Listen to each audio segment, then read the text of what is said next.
Bonjour à tous et bienvenue dans ce nouveau rendez-vous de 6 minutes chrono. Nous accueillons aujourd'hui Julien Poncet. Bonjour. Bonjour. Julien Poncet, vous êtes directeur général du théâtre Comédie Odéon, qui a fêté cette année, en avril, ses 10 ans. Alors vous êtes à la tête de la Comédie Odéon depuis 7 ans et vous en avez fait un théâtre vivant qui s'est inscrit dans le tissu culturel de la ville, qui a créé une animation de quartier. Si on fait un petit bilan sur ces 10 ans, quel bilan vous faites en termes de spectateurs, de levée de rideau Je suis là depuis 8 ans en fait. 8 ans. Et depuis 8 ans, moi je constate qu'on est dans une progression constante. On a toujours de plus en plus de spectateurs, de plus en plus de spectacles. En fait, maintenant on a un projet qui est un peu identifié, un projet multiculturel, un projet divers qui s'adresse on essaye à l'éventail de population le plus large. On a à la fois des spectacles de comédie, on a à la fois des spectacles de création. À la fois on remonte des spectacles que les gens ne peuvent pas voir à Lyon et qui cartonnent à Paris, comme les Alexis Michalik, les Faux British qu'on a en ce moment. Mais à la fois on accompagne des compagnies locales dans des projets de création, comme on va avoir par exemple Suzanne au mois de janvier. On a de plus en plus de scolaires, on a aussi, j'allais dire, de plus en plus de liens qui nous permettent de faire un peu d'action culturelle. Nos opérations type les mercredis à tout prix, qui permettent le mercredi aux gens de venir par tranche de 5, 10, 15, 20, 25 euros au choix, voir un spectacle qui permet à des gens éloignés du théâtre de venir quand même voir des spectacles et à d'autres personnes d'avoir une sorte de geste un peu militant et de soutien. Enfin, tout ce qu'on fait, j'allais dire maintenant depuis des années, petit à petit, nous permet de croître. Voilà, alors justement aujourd'hui, donc vous avez quand même un bilan, vous le disiez, donc c'est très accessible, justement c'est populaire dans le bon sens du terme, ça marche. Simplement, aujourd'hui, effectivement, d'un point de vue strictement financier, il faut arriver à équilibrer les comptes. Et c'est un petit peu la raison de votre venue sur le plateau, c'est que, justement, vous regrettez un peu l'aide, le soutien de la puissance publique, c'est ça? C'est-à-dire qu'aujourd'hui, effectivement, notre projet, on considère qu'il est un projet d'intérêt général. Quand on fait un projet culturel, il ne peut pas, en fait, en être autrement.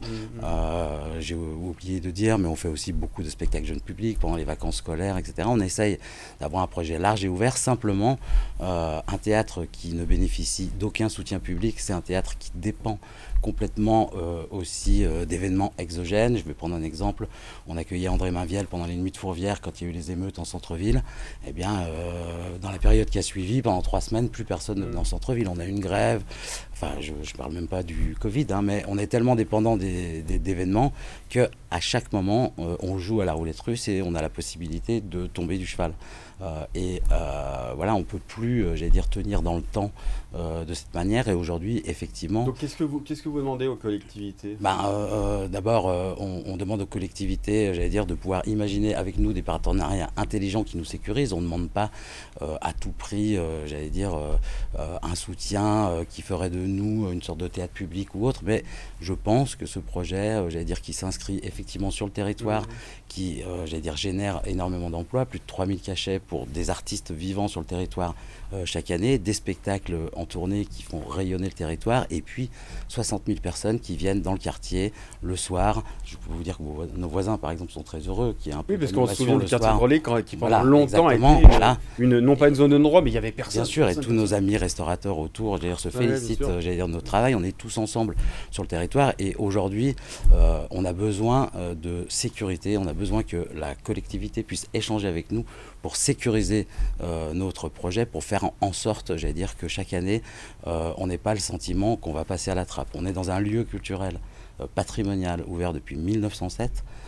Voilà, oui, d'autant que vous êtes partenaire, Quai du Polar, on est partenaire de tous les événements que soutient la collectivité. On est partenaire à titre gracieux tous les ans.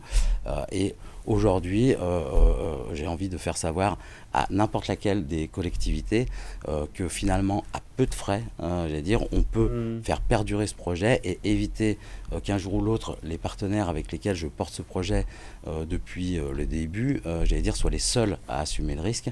La menace qui pèse, c'est que le jour où nos partenaires ou moi-même décideront peut-être de voguer vers d'autres horizons, que le théâtre ferme et soit remplacé par un commerce, j'allais dire, qui viendra dans la chaîne. Voilà, et donc c'est ça. Quelles sont les réponses aujourd'hui? Qu'est-ce qu'elles veulent répondre, les différentes collectivités, métropole, Lyon, région? Aujourd'hui c'est compliqué parce qu'on a cette image d'être un théâtre privé. On serait un théâtre simplement de divertissement, j'allais dire, qui fait son business et qui gagne de l'argent, ce qui est faux. J'allais dire, nous on fait un projet d'intérêt général, et aujourd'hui la collectivité, on a eu beaucoup d'échanges avec la ville de Lyon qui se sont un peu arrêtés là récemment au mois d'août, sans que nous on comprenne réellement pourquoi, mais n'importe laquelle des collectivités aujourd'hui peut rentrer avec nous dans un partenariat intelligent et permettre à ce lieu de perdurer au-delà du projet que j'incarne moi-même aujourd'hui depuis 8 ans. Ouais, donc voilà, donc on l'aura bien compris, ce sera le mot de la fin. C'est un appel aussi que vous faites aux collectivités pour effectivement soutenir Comédie Odéon dans son travail. Pour plus d'informations, évidemment, l'émission se termine, ça sera www.lyoncapital.fr. Merci beaucoup, Julien Poncet, d'être venu sur le plateau de 6 minutes chrono. À très bientôt. Au revoir. Merci.